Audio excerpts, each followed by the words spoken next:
Good afternoon, everybody. Thank you for joining us for this special call with Tony Khan to discuss the upcoming Ring of Honor Final Battle pay-per-view event at the Curtis Culwell Center in Garland, Texas. Just some quick housekeeping items in the interest of time and giving opportunities to as many people as possible. We kindly ask that you refrain from asking two-party questions. Also, please try to keep your questions focused on Final Battle this week. And as Robin mentioned, please make sure your phone is unmuted. So with that, I will turn things over to Tony for some opening thoughts, and then we'll open the line for questions. Thank you very much. Tony? Hey, everybody. It's great to be here to talk about ROH Final Battle. I'm really excited about this event. It means a lot to so many of us for a number of reasons, and there's a lot of things to get excited about this year with Final Battle, and I'm excited to talk to you all about them. And if you do have two-parted questions, three-parted questions, whatever they are, I'll do my best, but try to get through everyone's questions, and hopefully everyone gets a chance to talk. Thanks. Great. Thanks, Tony. So we're going to start things off with Chris Mueller with Bleacher Report, followed by John Alba with Fight. Hey, Tony. So with MJF and Adam Cole both being injured or banged up right now, and the ROH tag titles not having appeared on ROH for quite a while, has there been consideration of maybe vacating the titles so you could potentially put them on another tag team and have them featured on ROH a little more often? It's definitely something to look at some point. I know that it was something that MJF said was important to him and Cole, was to try and maintain the belts for when Cole gets back. Obviously, it's been a long road to recovery from a bad injury, but we're all excited about having Adam Cole back in AEW as soon as he can come back, and they are a great tag team for any company, and certainly have been a huge part of AEW this year and a big success for us. So with Adam Cole and MJF being champions, I think certainly that is something to consider. Great. Thank you, Tony. Next up is John Alba with Fight, followed by Sean Rossap with Fightful. Hey, Tony. Great to chat with you. Hope everything's going well with you. I got a question about distribution for you in Ring of Honor. It's been almost 2 years now since you purchased Ring of Honor. Where do things currently stand with your general business dealings with Warner Brothers Discovery, and does Warner Brothers Discovery view Ring of Honor as a viable property to maybe bundle in any potential deal with Ring of Honor and AEW? Well, it's a great question. We've had really good talks with Warner Brothers Discovery. I had a great visit with them today, and we've got a really exciting relationship that has grown a lot over the years, and it has expanded for AEW. Ring of Honor is still really a third party in the relationship, and is a company that's putting on really exciting wrestling, and it's, I think, peripheral to the conversation right now. But it offers a lot of value to AEW and to media companies. There's a lot of interest in ROH and some of the most exciting wrestling and some of the most exciting stories and some of the best events in ROH's history are happening now. And it's really awesome that ROH has these options, and also it's very complimentary for myself and my family and our business interests that, the ROH media rights and the massive library and IP are there and accessible to us as we pursue new media rights for AEW in 2024. And we also have the additional value of the ROH library with the AEW library that continued to grow. Almost 220 episodes of Wednesday Night Dynamite alone, and well over 100 episodes of Friday Night Rampage. And it's been an exciting half year on AEW Collision, and had a great show this past week, and I think several weeks in a row, great episodes of Collision, in particular since the Continental Classic kicked on. And Dynamite, we've had some great shows recently also, especially since the Continental Classic got going. And it's been a banner year for AEW on pay-per-view, and our pay-per-view library has continued to grow with more events and great history going back to 2019. So the library is a big part of the AEW media rights, but having the complementary value of the Ring of Honor library that I purchased with the company for what I believe is a very good value in 2022. It's a very valuable asset to position in the marketplace, along with the AEW streaming library and the ability to create new events in the future from AEW and Ring of Honor and continue great traditions like Final Battle this Friday. Thank you. Thanks, Tony. Next up is Sean Ross Sapp with Fightful, followed by Amy Nemedy with WrestleJoy. Hey, Tony, to kind of stay on the ROH TV rights talk, there were rumors that before CW got involved with other wrestling companies that they had actually been interested in possibly bringing ROH onto their side of things. Is that accurate? And sort of how do you weigh that type of situation? Because I know you have basically a huge bundle of availabilities coming up over the next year. Is that something that you prefer to shop all together or individually, or do you have a preference? Well, starting there with the last part of the question, I would say that it is of value for us that we have this big library and additional media rights in addition to the 5 hours of weekly television and the great shows with Wednesday Night Dynamite and AEW Rampage and AEW Collision. And having that along with our big pay-per-view shows and our library, and then complementing that with ROH, the new events, which we've had some of the best events ROH has ever had have been in the last couple of years in the time we've owned the company. And the ability to go back and look at some of the greatest wrestlers in the world. A lot of them are in AEW now, and some of them wrestle in other companies all over the world.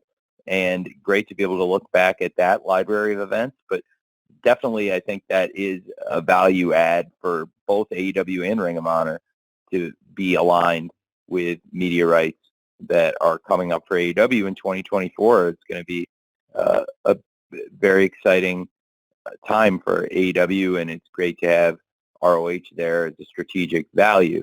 And then as far as the TV rights, we've had a lot of interested parties. I've been, for the reasons we just talked about, the aforementioned parts that we just discussed, it's definitely something I've been holding on to and haven't had a lot of detailed conversations.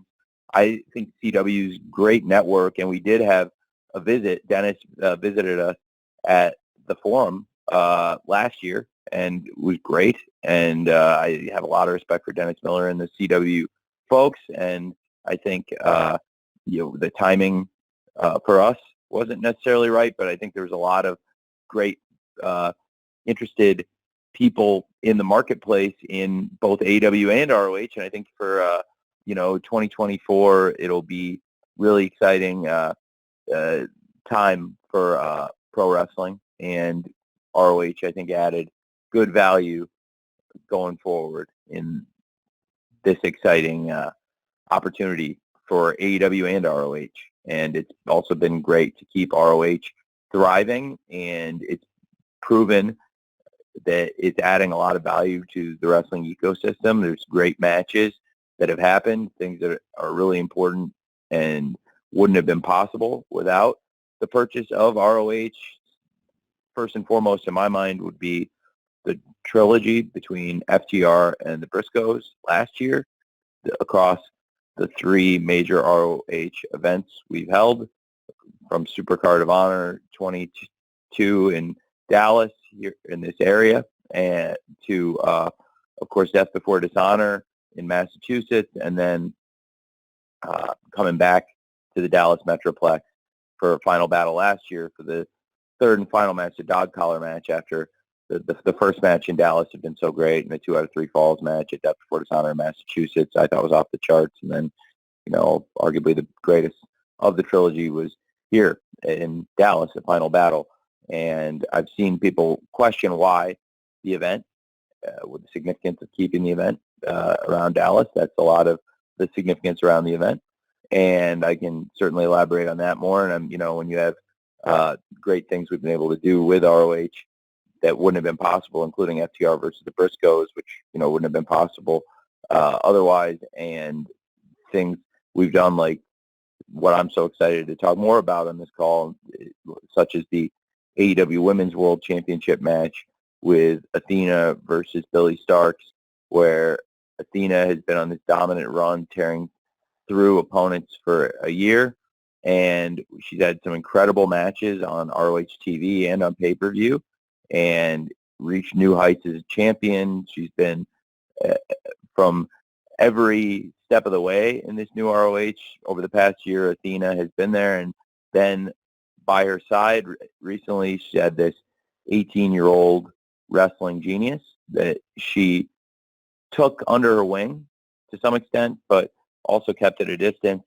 And the way that the two of them connected, and the relationship between them that formed, and then the conflict that has arisen, and the way that Lexi Nair is both a host of ROH and a minion, in Athena's words, I think has added a lot to the story. It's just been really fun to have that story play out, and we've been able to give it time and attention. I've been able to sit with the three of them every single week and focus on it in a way that could be potentially challenging in AEW, potentially to develop an 18-year-old wrestler like Billie Starkz, who is so far along, especially when you consider her incredibly young age and her progress at 18 and how far she's come to be wrestling in this huge main event world championship match. It's a really big deal, and I think ROH made it possible along with the hard work of Billie Starkz and Athena, and to some extent Lexi Nair and everyone involved. So yeah, I think it's been great for many reasons, and I really enjoyed it, as you can tell, on a wrestling level. But I also think there's a lot of strategic value in it, and really excited about Final Battle this week, but definitely have been cautious about going too far with some of the interest we've had in the product from people that have visited us since I bought ROH, and because I really value the relationship with Warner Brothers Discovery. It's been great for us, and I think it's a big opportunity for AEW coming up in 2024, and ROH can be a big part of that, and the ROH purchase has been a big part of the success of AEW. When you look at having the footage and all of the unopposed trademarks and everything we acquired just regarding All In, and what a massive success All In has been, the inaugural event, and the historic success for AEW of the inaugural All In at Wembley Stadium, and now having All In again, and the huge advance that proves we were right to go back, and this is going to be a massive event consistently for AEW, and a home run for the fans in London, getting the biggest wrestling event in Europe in their market, and having it really be something that I think was enhanced by the ROH purchase, and having that footage and being able to recall the pre-AEW inaugural All In that really foreshadowed a lot of what was to come. And that would not have been possible without ROH. So I do think it'll be very, very cool to have the two complementary products in the market at the same time. Thanks. Thank you, Tony. Next up is Amy Nemedy with WrestleJoy, followed by Jason Powell of ProWrestling.net. Hi, Tony. I am so glad that you brought up Athena and Billie Starkz, because that is exactly the question that I wanted to ask you about. So Athena won the ROH Women's Championship last year at Final Battle. And honestly, she's put the ROH Women's division on the map this year, becoming perhaps the greatest ROH Women's World Champion of all time. While she's been on her incredible winning streak, Billie Starkz has also been amassing one of her own. She has 9 straight wins in singles matches, but her last defeat came at the hands of Athena herself and the Owen Hart Cup quarterfinals at Forbidden Door. I'd like to sort of pick your brain a little bit and see how this match came together, what the involvement was. Did you know back at Forbidden Door that this is what you wanted? Did you know all the way back at Final Battle last year? Can you talk a little bit about the process of this storyline coming together, especially as all three members of it have been consistently knocking it out of the park? Yeah, it's been a tremendous process, and I really like working with Athena and Billy Starks and Lexi Nair.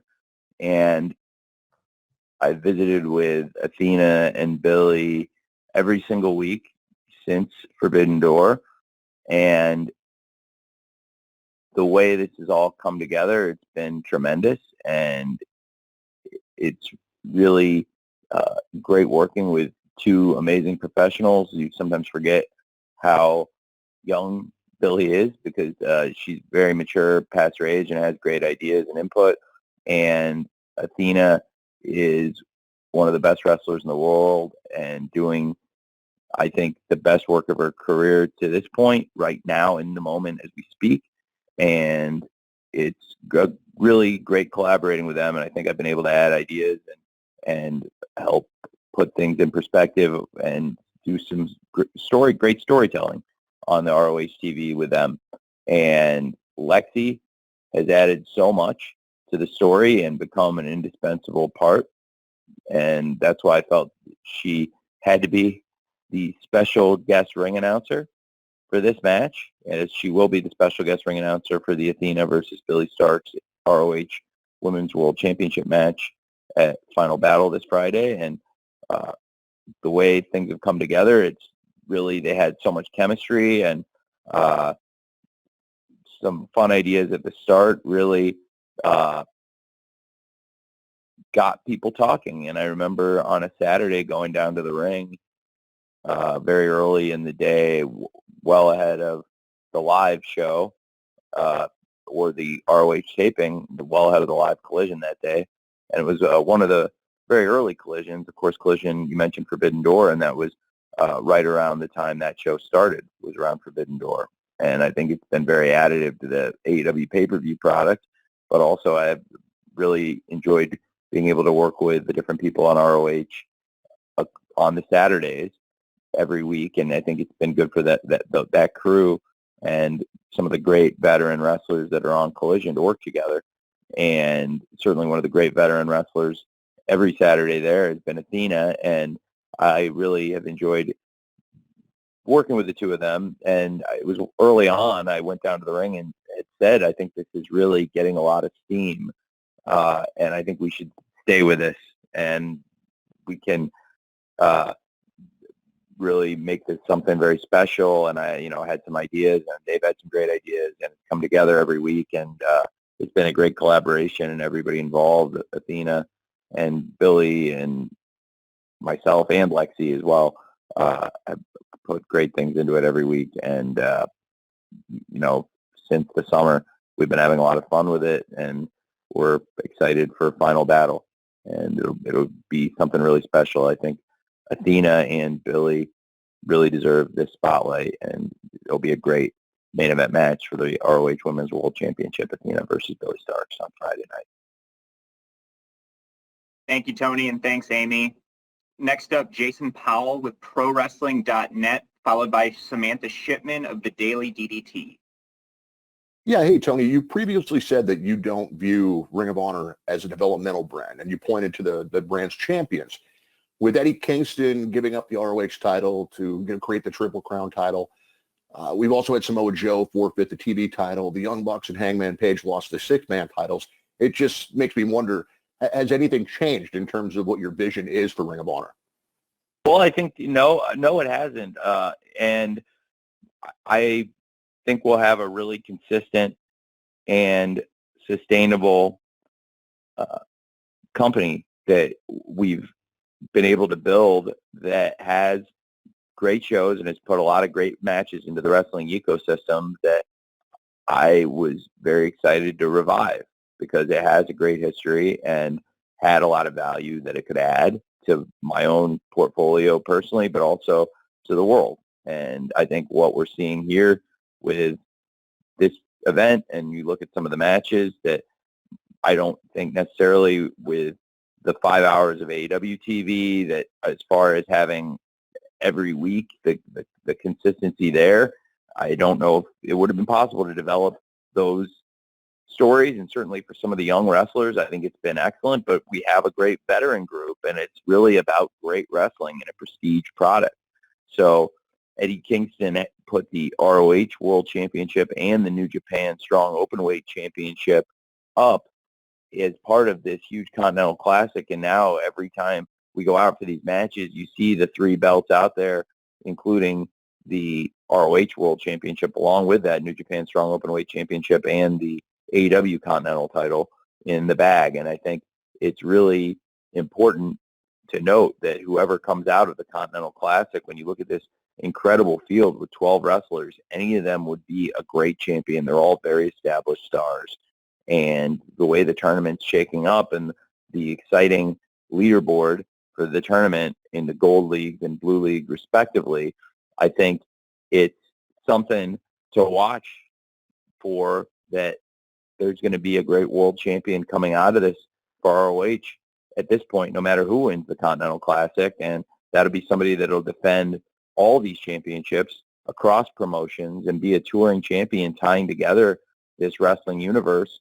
It's very exciting. We've had cross promotion working with New Japan Pro Wrestling in particular, but this offers more opportunities to have a touring champion like I grew up following.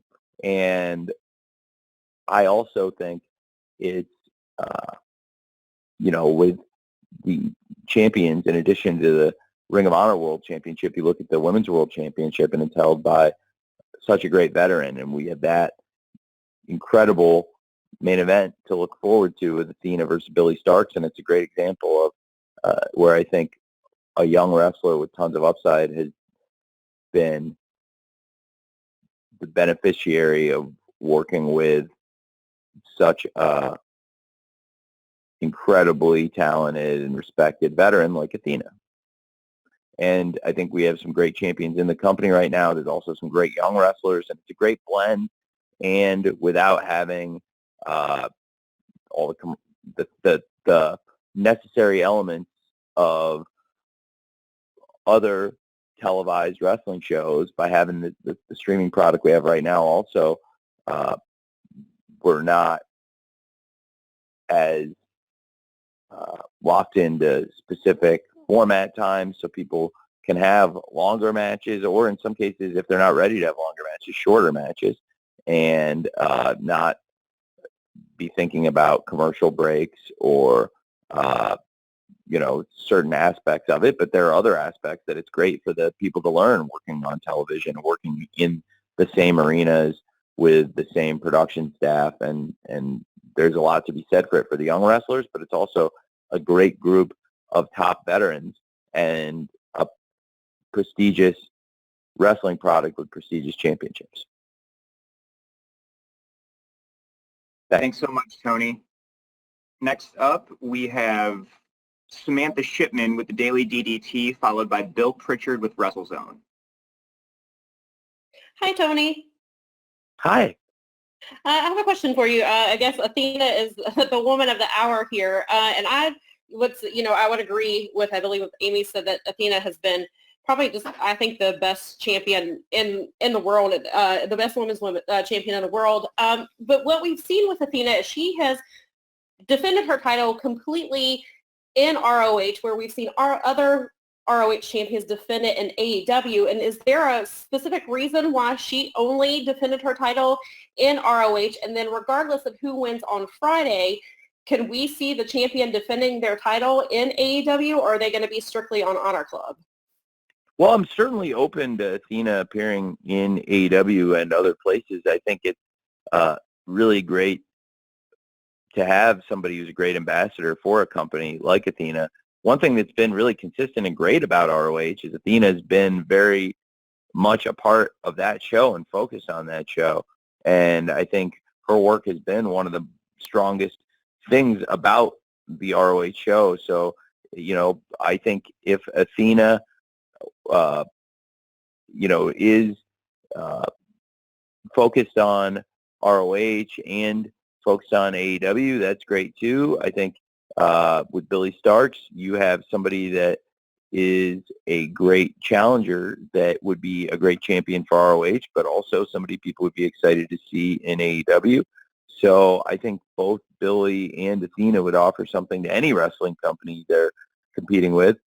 But one thing, looking backwards at this past year and reflecting on 2023, I believe Athena's work on ROH was quite possibly, likely, the strongest, most consistent thing throughout the year, and it's been really nice having that anchor.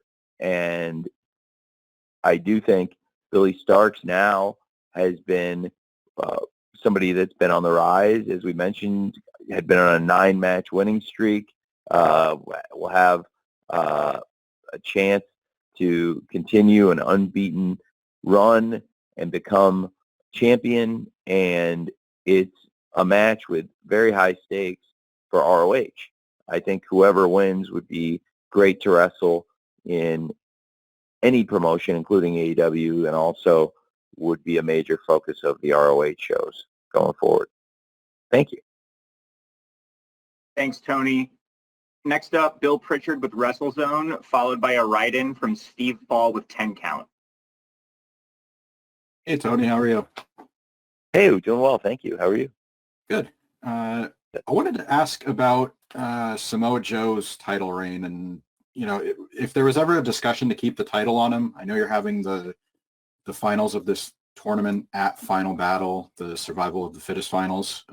But was there ever any discussion to maybe have him lose it in a match rather than go the tournament route, or just keeping him as a double champion in general, since it's something we've seen in other areas of AEW? Yeah, I do think that's something to consider. The World TV title had been such a consistent focus on the TV show, and Samoa Joe had defended it many times. And given the nature of a TV title, I think it will be good to have a champion that can participate consistently on the ROH TV and be a fighting champion. That Samoa Joe has been such an incredible champion. He was the longest reigning champion of all time and made an incredible list of defenses. And when you look back at all the great wrestlers Samoa Joe fought for the ROH TV title in the over 1 year reign, I think it was incredible. And I also think now with AEW, Samoa Joe has become a huge focus of the AEW promotional considerations. And definitely for Samoa Joe, I do think it made a lot of sense for him to be a focus because he's such a huge star for AEW. There's a lot of commercial benefits to having a huge star of Samoa Joe's stature on AEW television every week, and it felt like as big as Samoa Joe's presence on AEW has become, it had become challenging for him to defend the championship. So relinquishing it at that point, I think, did make some sense. And to him personally, it made sense because he had accomplished everything he had ever set out to. He became the longest reigning, most dominant champion and set his sights on a new goal, which is for AEW World's End, which is coming up soon in a matter of weeks. And we know it'll be MJF versus Samoa Joe for the AEW World Championship. They had an awesome match earlier this year in New York at AEW Grand Slam, and I'm excited for the rematch at World's End. Thanks. Thanks, Tony. I have a write-in here from Steve Fall with 10 Count. Tony, how'd you create the card for Final Battle? Do you write down the matches you'd like to see and then work backwards on ROH TV? Well, it's a great question. For the most part, it was thinking about the end game, certainly with it's different matches have different stories and different ways we got here. Certainly with Athena and Billy Starks, it's been a long process to get to this match and a lot of storytelling and really hard work by both Athena and Billy and the great team on the production and Lexi Nair and everybody that helped get this to a huge world championship main event match coming up this Friday, Athena versus Billy Starks. Something that I had wanted to see, and couldn't put my finger on what quite the right thing was, but it meant a lot to me. And doing the show in Dallas this week means a lot. Is the fight. It normally would call it a fight without honor, but it doesn't really feel right here because we have a lot of honor, and I think we are trying to honor Jay Briscoe, Jamin, and he is somebody I actually first met in Dallas at ROH when I had my first show after acquiring the company at Supercard of Honor in 2022. And speaking of Samoa Joe, we just talked about him. That was where he arrived. And for the Briscoes, that was the first time I ever met the Briscoes, first time I ever met Jamin or Mark and got to know them and work with them and had such a great experience. And, of course, there was so much great to come with them in ROH that year across the great trilogy with FTR. And I think FTR and the Briscoes are going to be linked forever together. And I've said that to so many people, and I really believe it. And I thought this match would be something really cool for the fans in Dallas. A lot of them were at the dog collar match last year. And in particular, for the people involved, there's a lot of people involved that really care about Jay Briscoe. And to have FTR team up with Mark Briscoe, I thought that would be something special. And looking back at things we had teased on the major ROH events and things I've always wanted to do, we've certainly alluded to FTR versus the BCC. And, as I've often said about, as an example, the Sopranos, they ended up never playing the Russian in the Woods card that they had established for themselves.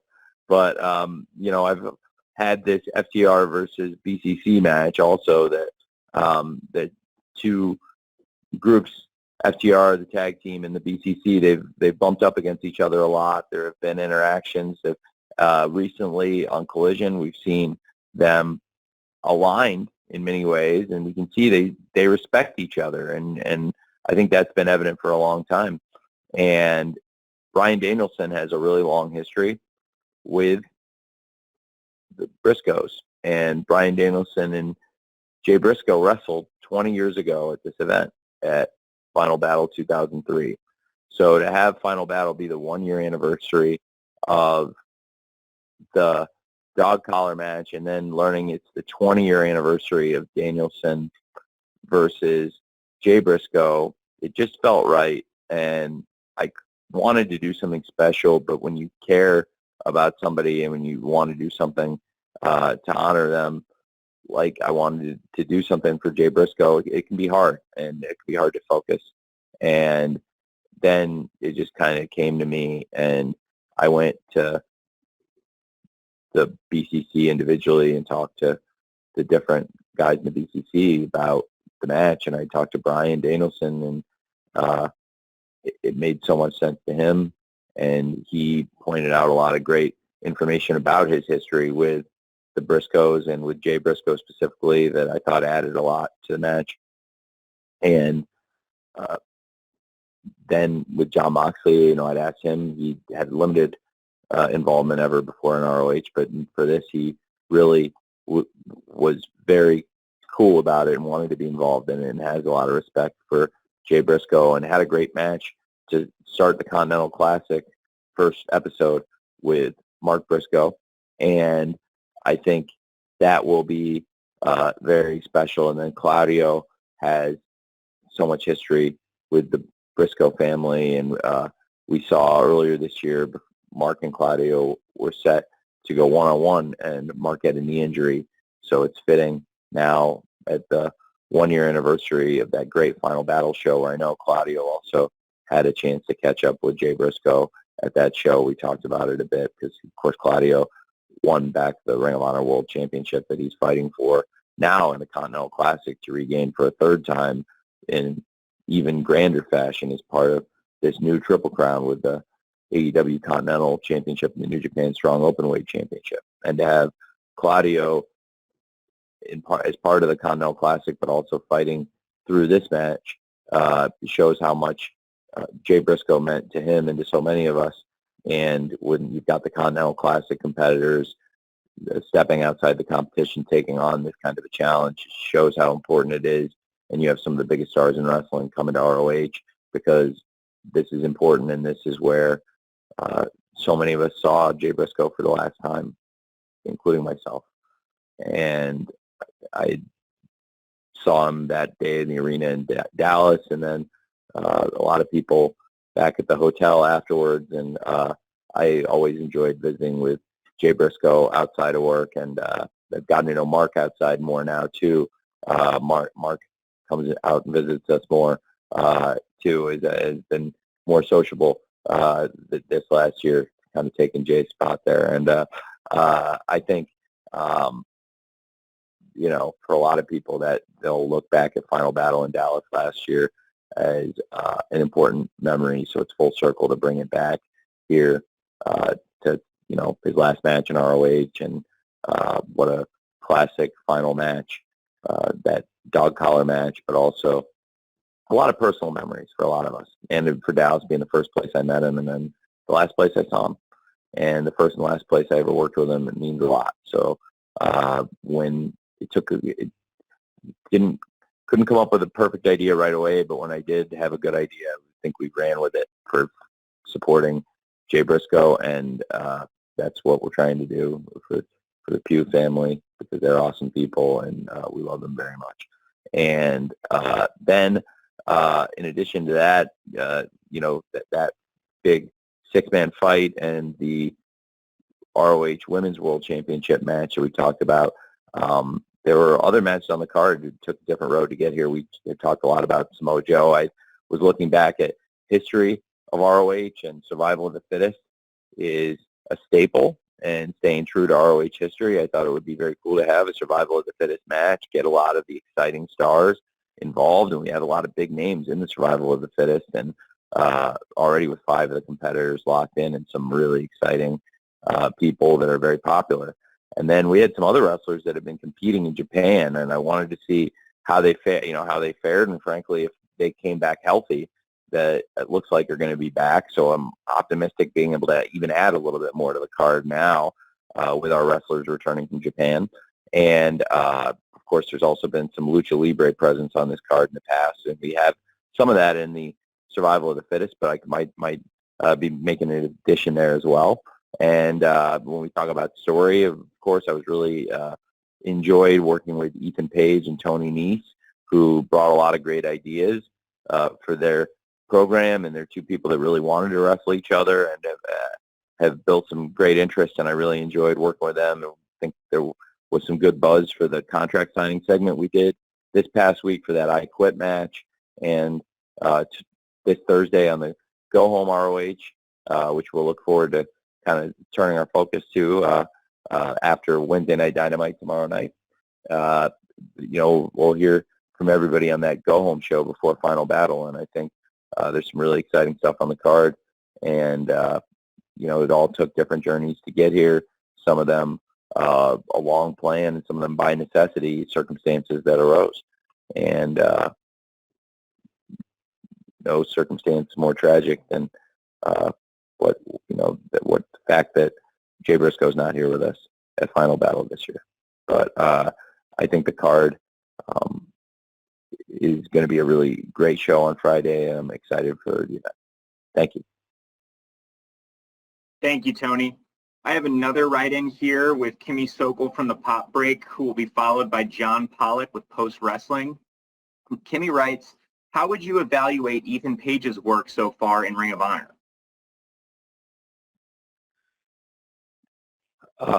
I think Ethan Page is doing a tremendous job, and he's been very additive. He also had a great match with Kenny Omega on Collision in AEW, and I think getting some ring time under his belt, he wanted to get out and have matches, and if there was ever a week where he wasn't having a match in AEW, he said, I want to please book me in ROH anytime. I really want to do it. And he had some great matches and became a staple of the program. And then this involvement with Tony Nese, I think, has been great for both of them, and has shown the value they add to any wrestling program.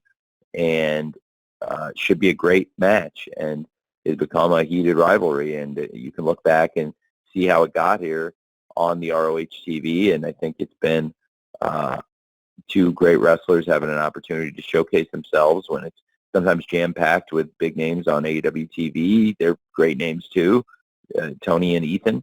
And I think, you asked about Ethan. Ethan's somebody that really double-dipped. He had the great contract signing this past week on Thursday, and then on Saturday had an awesome match with Kenny Omega on Collision that did very well and did a good rating, and he did very well in the match.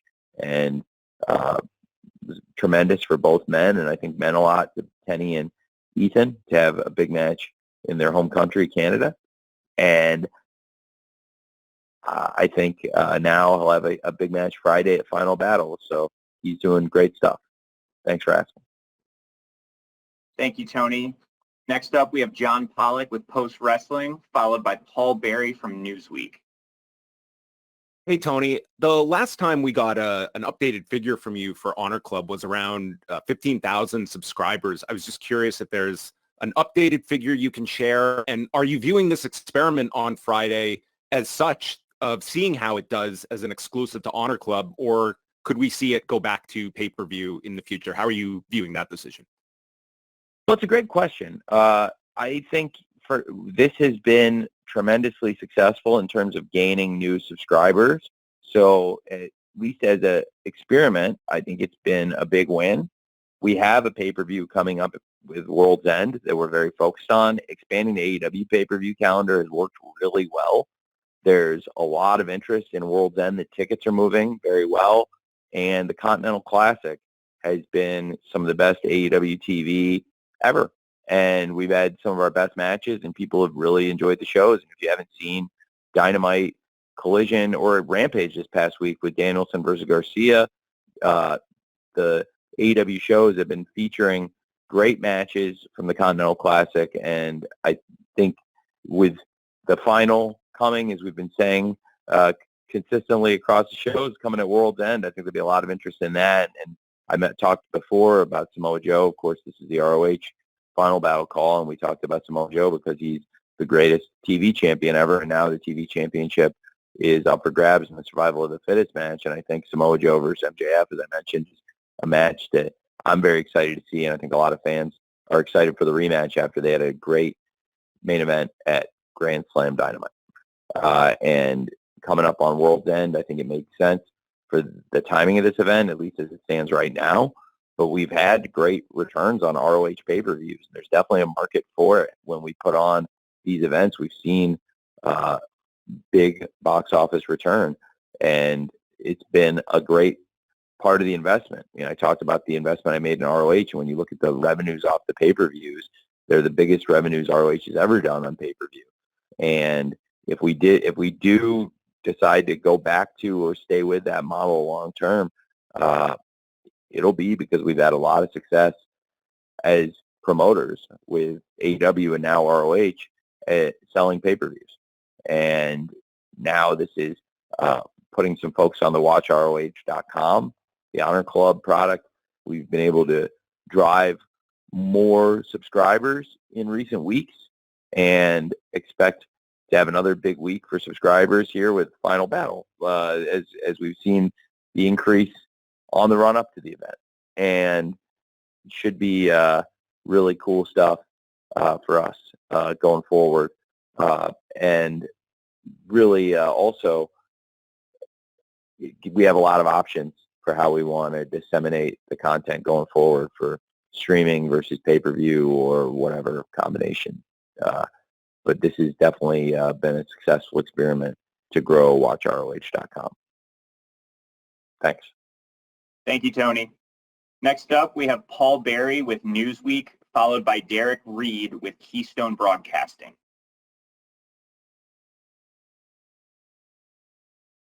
Hey, Tony. Great being on Honor Club this week for the contract signing. I hope you're keeping Mark Sterling's card in a very safe place. Obviously, MJF has a lot on his plate between Samoa Joe and Wardlow and the Devil, Adam Cole's injury, Roddy yelling at everyone, walking red carpets with John Cena. But as the scumbag of the people, when will we see the tag team champions follow your lead and appear on Honor Club? That's a great question, and I think it's something to consider here with MJF and Adam Cole and the tag team championship. Was actually the very first question I answered to some extent. Was reflecting on how important MJF and Adam Cole have been to AEW this year, but also how they would raise the profile of any company, including ROH, where they're the champions. But certainly with Adam Cole's injury, they have not been able to make regular appearances, so that is something to consider, absolutely. But thank you, and I did to follow up though, Danny. I did keep Mark Sterling's card in a very safe place, and you never know when you're going to need a Mark Sterling. So thank you very much. Thanks, Tony. Next up, Derek Reed with Keystone Broadcasting, followed by a write-in from Joey Galizia with Wrestle Purists. Hi. Thanks for taking my call.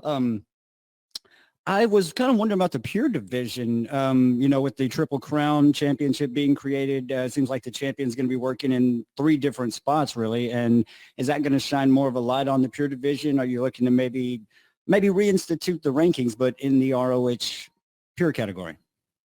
Well, it's a great question. I think that the Pure Championship has gained a lot of profile, and one reason for that, well, there's multiple reasons. I think we've had great champions, and 3 people who helped raise the profile of the title, I believe, are Daniel Garcia, who was a champion at one point, and somebody who I have a lot of respect for, and another person I have a lot of respect for is the current champion, Wheeler Yuta, who is a multiple-time champion and the only multiple-time champion, and is not necessarily the most honorable wrestler, and certainly not the most popular member of his own faction, the Blackpool Combat Club. Definitely not the most popular guy in the BCC, but he is a great champion, and I think having 2 great young wrestlers fighting for the title like Yuta and Garcia has added so much to the championship, and also we've seen the profile raised, in my opinion,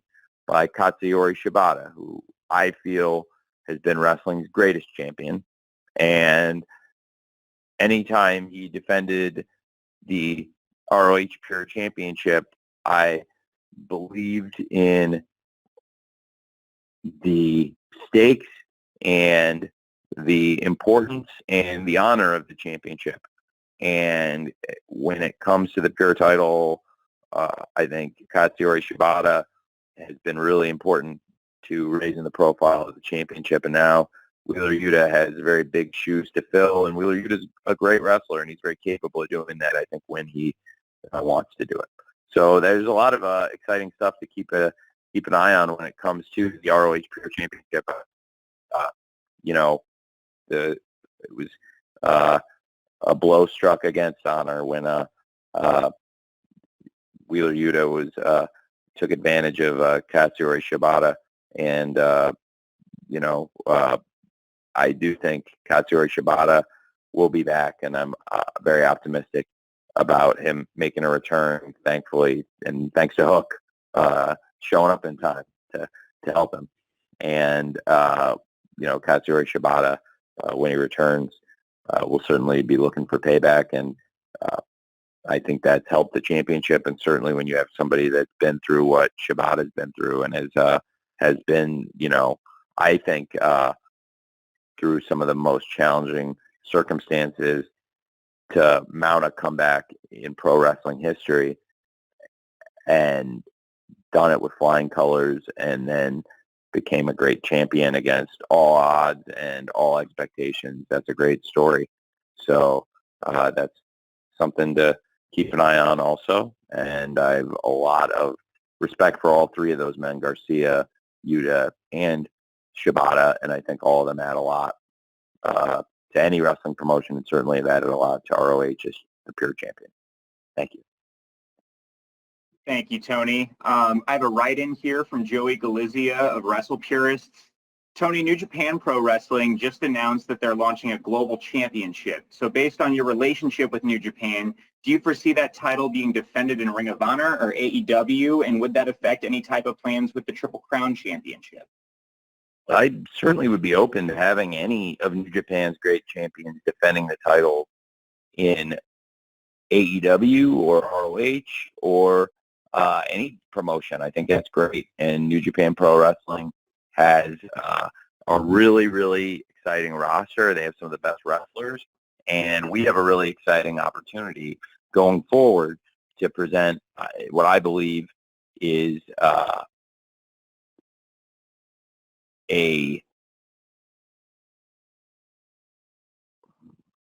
unified champion across the Triple Crown, the 3 titles, the AEW Continental Championship, along with the New Japan Strong Openweight Championship and the ROH World Championship.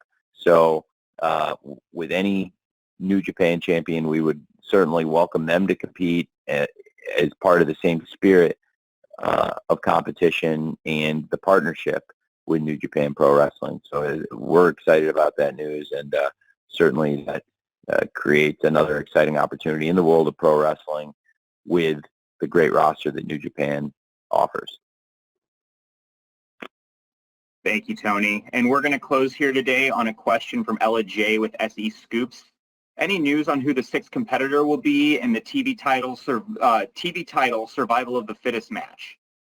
Well, stay tuned to ROH. We've got a great 5 competitors. Of course, there'll be 6 in the Survival of the Fittest, and we've been following it here, and we'll be announcing more and keeping people engaged on the run-up to the event. And there's still a little bit more to go, a few more days and one more TV. So, but I'm excited about the Survival of the Fittest match, and it's a great question, Ella, and I really appreciate it.